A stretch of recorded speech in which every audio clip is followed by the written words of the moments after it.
ละเซินขึ้นมานั่งหน้ายังโซเฟอร์ตีนผี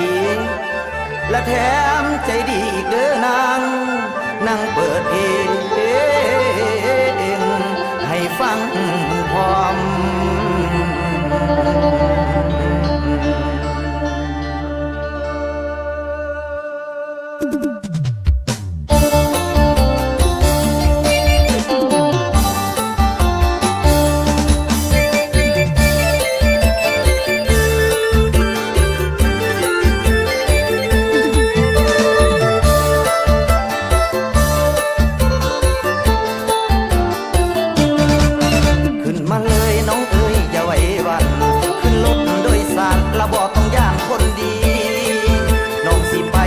ไกลบอกเลยนี่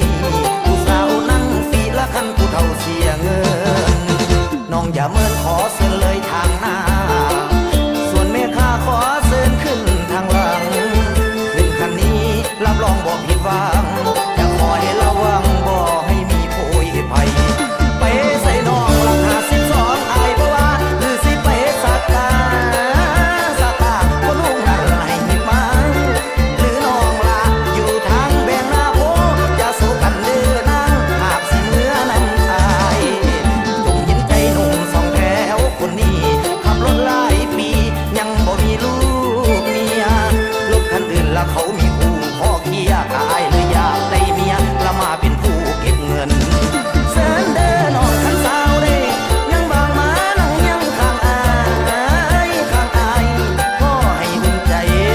มานั่งไกลเพียงโซเฟอร์ใจดีบริการฟรีหากบ่มี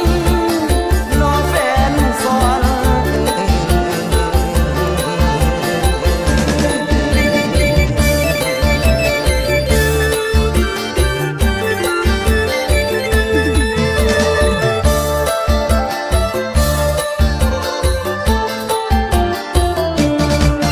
จงเห็นใจหนุ่มสองแถวคนนี้ขับรถหลายปียังบ่มีลูกเมียรถคันอื่นละเขามีคู่พ่อเคียกาย